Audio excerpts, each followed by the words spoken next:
At ngayon sa ating mga balitang pang-consumer kalakalan naman, wala pa rin pong nahahanap na investment opportunity ang Maharlika Investment Fund o MIF. Ay, ganon?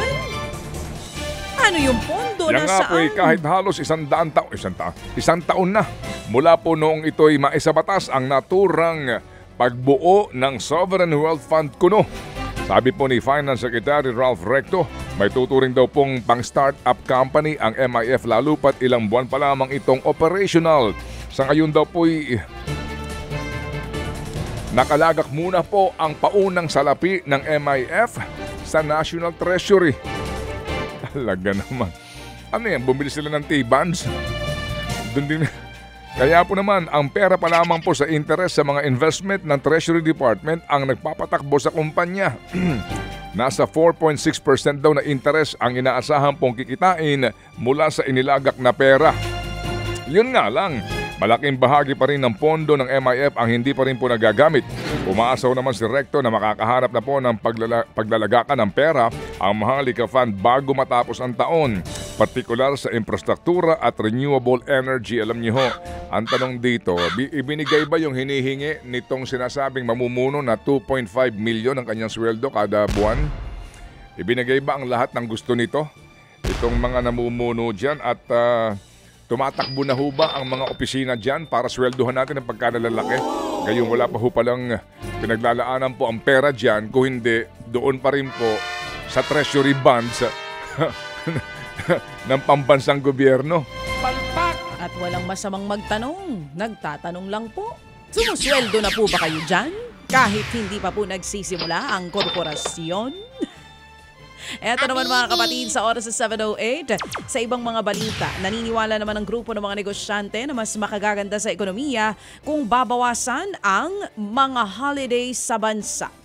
Kasunod yan ang mungkahi ni Senate President Jesus Escudero na bawasan o pagsama-samahin na ang ibang holiday sa Pilipinas. Sabi ng Philippine Chamber of Commerce and Industry o PCCI, malaki ang epekto nito sa productivity ng mga manggagawa at kumpanya.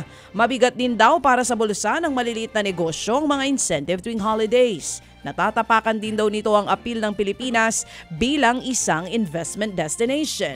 Kaya nanawagan ng PCCI na irepaso ng Kongreso ang holiday calendar ng bansa. Sa ngayon, mayroong 22 regular holidays ang bansa at 5 special holidays na idinedeklara ng palasyo. Dagdag pa dyan ang mga calamity-related holidays at kanya-kanyang holiday ng mga probinsya at lokal na pamahalaan. Nakuha po naman ng Pilipinas ang ikalawa nitong A credit rating mula sa isa pang Japan-based credit agency. Ayon po sa Bangko Sentral, tinaasan daw po ng Rating and Investment Information Incorporated ang rating ng Pilipinas sa A- mula sa dating BBB+. Ito na ang ikalawang A-level rating ng Pilipinas mula noong nakatanggap ito ng A- din mula sa Japan Credit Rating Agency noong pong 2020. Sabi po ng R&I, nakatulong daw po ang macroeconomic stability po ng bansa, ang pagbagal ng inflation at sapat na foreign exchange reserve. Maganda rin daw po ang pagtataya nito sa paglago ng ekonomiya ng Pilipinas. Yan po ang ating itatampok nga sana sa ating Think About It.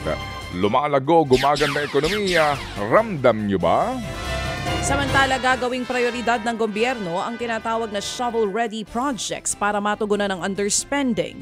Yan ang mga infrastructure projects na pupwedeng simulan ng construction dahil kompleto na ang pondo at mga permit na kailangan. Nitong mga nakaraang taon kasi tinuturo ang underspending bilang ugat ng pagbagal ng paglago ng ekonomiya. Kaya kailangang bilisan ng gobyerno ang paggamit sa pondo nito. Bukod sa shovel-ready project, sinabi ni Budget Secretary Amenah Pangandaman na titignan nila kung mapapagulong na ang early procurement activities sa digitalization para magamit na ang pondo. Maganda rin po maipaliwanag natin yan mamaya kung meron pa tayong oras. Shovel? Sabi dito, shovel-ready? Shovel-ready projects. Okay. Dadami po ba yung mga babakbaking kalsada dito sa shovel-ready projects na ito? Ang ibig sabihin Tanong yan, lang po. yung literal, di ba? Na pwede ka nang maghukay gamit ang pala. Oo.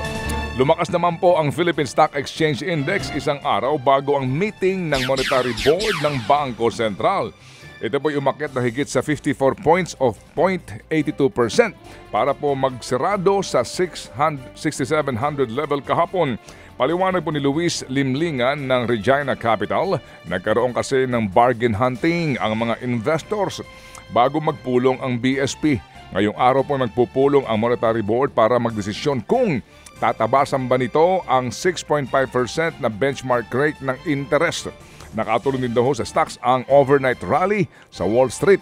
Kasunod nga po ng paglabas ng datos ng Producers Price Index sa Estados Unidos. Ted Filon at DJ Chacha ngayon nasa Radyo 5 92.3 News FM Monday to Friday 6 to 10 a.m.